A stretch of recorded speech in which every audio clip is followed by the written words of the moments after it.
जी बिल्कुल नाज़रीन, इन वक्त मौजूद आया ठट्टे में जॾहिं त आम वापे जी शइ जेका रेट आहिनि से आसमान सां ॻाल्हियूं करण लॻा, जंहिंमें पूरत कंदड़ जेको तबिको तमामु परेशान आहे। अचो त इन हवाले सां हिते वापारी ऐं जेका दुकानदार आहिनि पूरत कंदड़ आहिनि उन सां ॻाल्हि ॿोल करियूं त इन जो ऐं जेको वीचार आहिनि सां जेका न्यूज़ खां कहिड़ा था वञनि।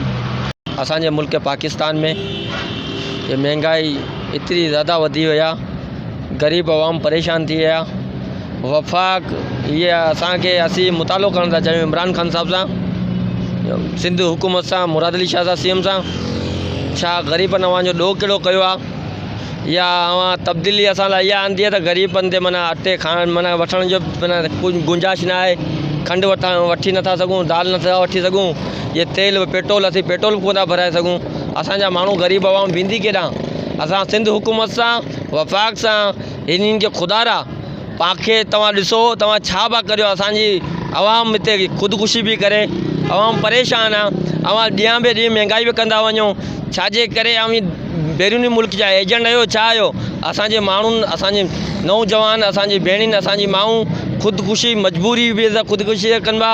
असीं उन अव्हां खे ॿुधाइण था चाहियूं छा अव्हां असां ठीको खयो आहे, छा असांखे मारे ग़रीब करे ख़तमु करे छॾींदा। जीअं त हिन वक़्तु जेको आहे वफ़ाक़ी हुकूमत जेका महांगाई करे चुकी आहे, उन महांगाई जे हवाले सां जेकब न्यूज़ वारनि जा असीं थोराइता आहियूं जेके अची करे कवरेज करे रहिया आहिनि ऐं ग़रीब माण्हुनि जो आवाज़ु जेको मथे पहुचाए रहिया आहिनि। असां चवंदासीं त वज़ीर आज़म इमरान ख़ान जेके पहिरीं वाइदा कया हुआ उहे वाइदा इहे पंहिंजा वफ़ा न करे चुको आहे। जेके हिन वॾियूं दवाऊं कयूं हुयूं त भई असांजी हुकूमत अचण खां पोइ असां हर शइ सस्ती कंदासीं, बिजली सस्ती कंदासीं, पेट्रोल सस्तो कंदासीं, गैस सस्तो कंदासीं।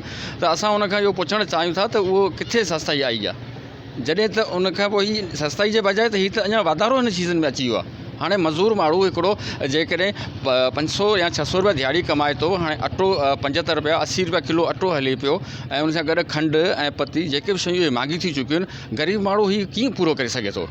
जीअं त ॾिठो वञे त हिन दौर जे अंदरि महांगाई जेको आहे आम जेको ग़रीब शयूं इस्तेमालु करे थो, गिहु थी वियो, अटो थी वियो, चांवर थी विया, खंडु थी विए, एतिरो उर्ज ते रेट थी वियो आहे। जीअं पेट्रोल थी वियो 128 रुपया 30 रुपया लीटर हले पियो, त इन हिसाब सां ग़रीब तबिको केॾांहुं वेंदो। अमीर जे लाइ त हर शइ अमीर इस्तेमालु करे सघे थो, पर ग़रीब माण्हू आख़िर ग़रीब केॾांहुं वेंदो। आख़िर छो ग़रीब जे मथां इहा वफ़ाक़ी हुकूमत एतिरो ज़ुल्म करे रही आहे।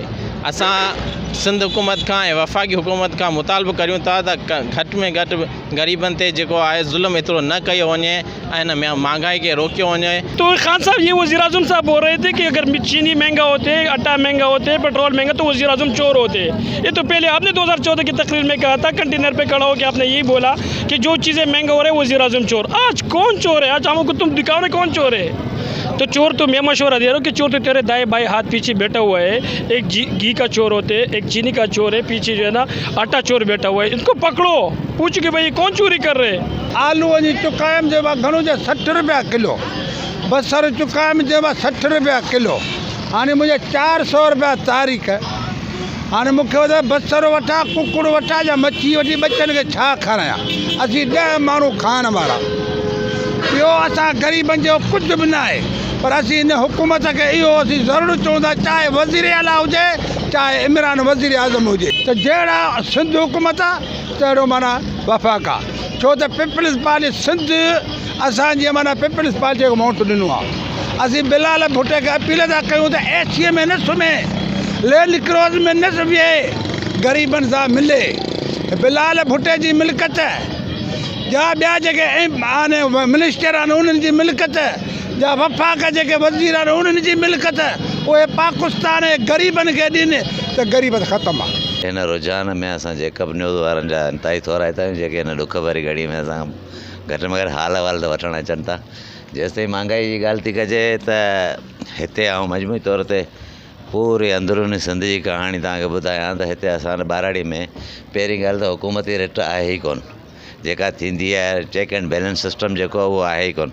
हिते जेके आहिनि जेके खंडु वारा माफ़िया आहिनि या अटे वारा माफ़िया आहिनि, जेके स्टॉक होल्डर आहिनि, उहे कणकूं ऐं खंडु वॾे मक़दार में स्टॉक करे पंहिंजा मनमानी जा रेट पिया वठनि। को बि हिते जेको आहे पुरस्तान हाल कोन्हे।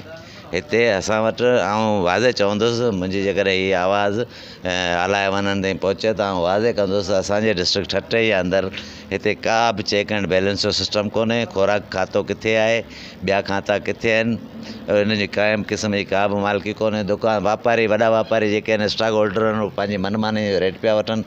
हा, जेसि ताईं यूटिलिटी स्टोरनि जी ॻाल्हि थी कजे त यूटिलिटी स्टोर बजाए आवाम खे रिलीफ ॾियण जे आवाम लाइ अज़ाब बनियल आहिनि। यूटिलिटी स्टोरनि में खाधे जूं अहम शयूं जहिड़ो की खंडु, गिहु, दाल, ग़रीब माण्हू जे वापे जो अटो, इहे अहिड़ियूं शयूं आहिनि जेके यूटिलिटी स्टोर ते असांखे हुकूमती दावाऊं आहिनि त भई इहे तव्हांखे सस्ते अघ में यूटिलिटी स्टोर ते मिलंदियूं। लेकिन अचो, ऐं जेकब न्यूज़ जे मार्फत तव्हां दोस्तनि खे दावत थो ॾियां, तव्हां हींअर मूंसां यूटिलिटी स्टोर ते गॾिजी हलो त मेन शयूं जेके बि आहिनि उहे मौजूद ई कोन्हनि, आहिनि ई कोन। 11 बजे सुधी यूटिलिटी स्टोर वारनि जो इंतज़ारु था करियूं, उन खां पोइ खोलीनि था त हुन में ज़रूरी शयूं आहिनि ई कोन। ऐं आम दुकाननि ते अॼुकल्ह खंडु जेका आहे 105 खां 10 रुपया विकिरो थिए पई, ऐं गिहु जेको आहे 330, 325, 320 त आहे ई आहे। ऐं उन खां पोइ दाल जेका आम ग़रीब माण्हू जो वापे जी शइ आहे, अॼुकल्ह ग़रीब माण्हू दाल बि नथो खाई सघे। 180, 190 रुपया किलो जेको दाल जो विकिजे पियो, जॾहिं अटो असां वटि 72 खां 75 रुपया किलो हले पियो। असांजे तवसत सां आला ऐवाननि खे चवंदासीं ख़ुदा जो अज़ाब जो ख़ौफ़ करियो, अचो ऐं आवाम जे जेको हिननि दुख वारी घड़ीअ में आवाम सां साथ ॾियो। बिल्कुलु नाज़रीन, हिते जे शहरियुनि जूं तव्हां ॻाल्हियूं ॿुधियूं ऐं हिन जो इहो चवणु त आम वापे जूं शयूं तमामु घणी महांगियूं आहिनि ऐं हिननि मुतालबो कयो सिंध हुकूमत ऐं वफ़ाक़ी हुकूमत खां जेको आम वापे जूं शयूं उन्हनि जा रेट जेका आहिनि सस्ता कया वञनि, जीअं त असां पंहिंजे बच्चनि जो गुज़र सफ़र सही करे सघूं। हक़नवाज चांडियो सां गॾु cameraman Ahmad Chandio, Jacob news ठटो।